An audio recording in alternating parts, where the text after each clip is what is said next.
Locale de Toulon et du Var. Les salariés de la société Transfix poursuivent le blocage de leur entreprise à la Garde. La maison mère de cette société qui fabrique des transformateurs électriques a été rachetée par un groupe financier en octobre dernier.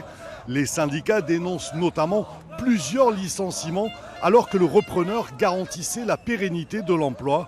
Ils craignent aussi un démantèlement de leur outil de travail. Les images sont de Pierre Véraud. Alors que la fronde se poursuit contre la réforme du bac, l'UNSA Éducation tenait son congrès régional aujourd'hui à Toulon en présence de Frédéric Marchand, son secrétaire général. Et pour lui, on est allé beaucoup trop vite pour appliquer cette réforme. On n'a pas une opposition de principe à dire fallait laisser le bac tel qu'il était, fallait retoucher à rien. C'est pas notre positionnement là-dessus. Nous, on dit oui, on peut bouger des choses. Oui, il fallait bouger des choses. Maintenant là, il y a un constat où on voit que ça ne fonctionne pas. Il faut retravailler, il faut le prendre le temps. Donc il y a ce comité de suivi qui existe nationalement. Il y a des déclinaisons locales aussi qui doivent être écoutées et prises en compte. Et il faut entendre à un moment donné les acteurs et aussi se donner les moyens aussi humains de le réussir. Nous, notre objectif, il est que s'il y a une réforme, elle doit être bonne pour les élèves à un moment donné, sur leur parcours au sein du lycée et sur l'articulation, leur orientation avec ce qu'ils pourront faire sur le futur aussi, après, sur le post-bac. Il y a des améliorations à apporter sur cette réforme qui s'est faite pour nous trop vite, trop rapidement et à un rythme forcé. Comment est-ce qu'on analyse précisément, comment est-ce qu'on prend le temps de mettre en place cette réforme? C'est bien cette question-là du rythme à un moment donné, d'écouter les retours qui sont faits du terrain et d'en tenir compte pour faire avancer dans des éléments qui ont déjà été actés et pris en compte. Voilà, mais on peut améliorer ce qui a été fait. À l'approche des grands rendez-vous sportifs, le circuit Paul Ricard au Castellet nous a ouvert les portes de la formation de ses commissaires de piste.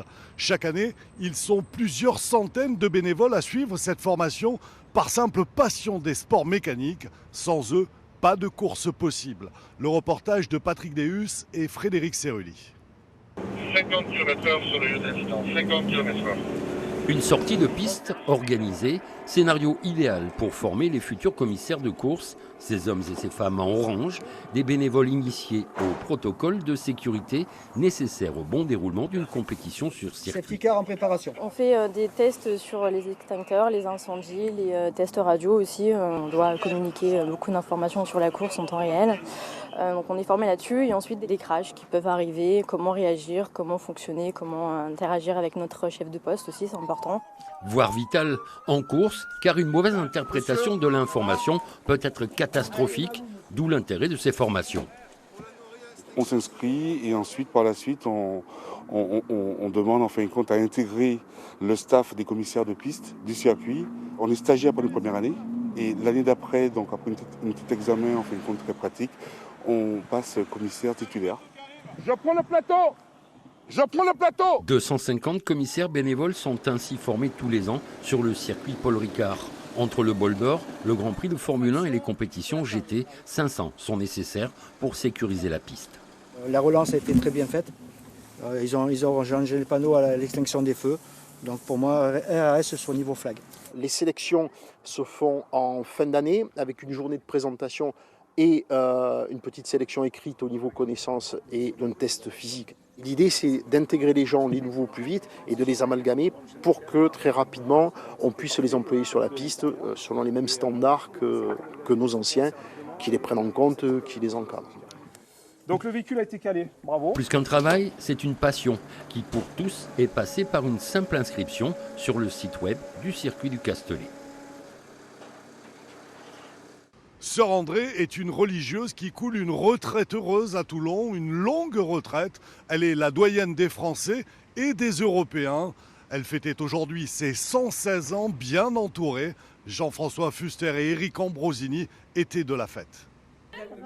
Voici un anniversaire qui coûte plus cher en bougies qu'en gâteau. 116 ans, sœur Andrée Randon ne doit pas trop parler pour ne pas se fatiguer. Elle est aveugle, mais toujours prompte à révéler le secret de sa longévité. Ouh, ça, le secret, je n'en sais rien. C'est le bon Dieu qui peut le dire. parce que j'ai eu bien des malheurs dans ma vie. Une vie en effet difficile durant les 2 guerres qui a sûrement forgé une force de caractère et une personnalité qui font d'elle une pensionnaire à part dans l'établissement et au sein de sa communauté. Son appétit de vivre, son sens de l'humour, son sens de la répartie. Voilà, c'est quelqu'un avec qui il est très riche d'échanger, que ce soit pour ce qu'elle nous apporte en témoignage ou en valeur. Quand on a une réunion ou quoi, elle veut être présente et à sa façon, elle participe. Quand quelque chose ne va pas, elle sait le dire. Et en ce jour spécial, pas question de déroger aux habitudes. 2 fois par jour, elle va à la messe dans la chapelle de l'établissement. Et ce matin, l'aîné de ses 4 petits-neveux est à ses côtés. Elle nous émerveille toujours. On en profite, nous, pour découvrir encore des pans de notre histoire familiale. C'est vraiment très précieux.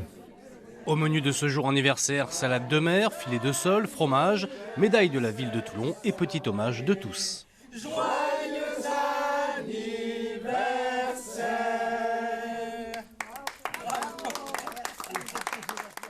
Fin de votre édition, merci de votre fidélité. Ne zappez pas, l'information continue sur France 3.